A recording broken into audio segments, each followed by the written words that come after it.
नई, इन दोनों शब्दों को मैं अस्वीकार कर रहा हूं और कह रहा हूं कि नवगीत जो है नई विधा नहीं है।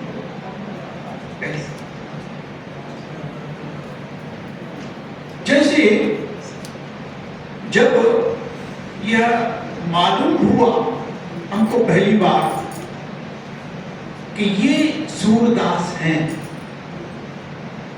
तो वह असल में हमारे लिए जानकार थे कि ये सूरदास के हमारे इतने पद हमको मिले हैं, कबीर के कुछ मिले शोधकर्ताओं।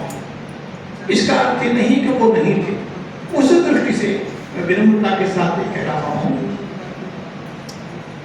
इसको लगभग 1958 यदि हम माने, जबकि पहला संवेद संकलन राजेंद्र प्रसाद सिंह के माध्यम से जो बिहार के थे, वह गीतांजलि नाम से जब आया था 1958 में, यदि वहां से माने हम, तो आज कितने दिन हो चुके हैं। इसलिए यह नई विधा नहीं है, 60 से भी अधिक वर्ष का यह नवगीत हो चुका है। एक बात यह हम थोड़ा सा देखें और आगे जो जहां तक छायावाद का सवाल है, छायावाद के बारे में कोई दिक्कत नहीं है। वहां तक आकर शांति करता भारतीय युग या द्विवेदी युग या उसके बाद जो छायावाद युग आता है, वहां तक तो दिक्कत कुछ है ही नहीं। वहां पर शांति कविता है, गीत भी है। बाकी प्रसाद के गीत को तुमन कोलाहल कलह में मैं हृदय की बात ये मन या ऐसे कई गीत है। राजेंद्र प्रसाद सिंह तक ने गीतांजलि में ये बात कही अपने संपादकीय ने, अच्छा गीत माना है। तो वहां तक गीत है।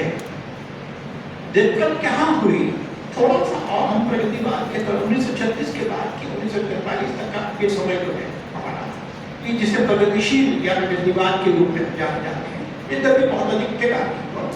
वहां पर आकर जब 1943 में 1943 में आगे के संपादक में हम आगे के सच्चिदानंद आगे के संपादकत्व में जब आया ताल सप्तक 7 कवियों की रचना, तब पहली बार छंद के बंधन टूटे सामने आकर, माने अब छंद मुक्त कविताएं हमारे सामने, तब तक छाती कविताएं हमारे सामने थी। उसमें अज्ञे हो जाए, चाहे मुक्ति बोध हो, चाहे रामविलास शर्मा हो, छाती कविताएं भी थी उसमें। फिर दूसरा तब तक आ गया, तीसरा एक नई चाल चल पड़ी। तो 54-55 में तो डॉक्टर जगदीश गुप्त ने नई कविता के रूप में ही स्थापना करी।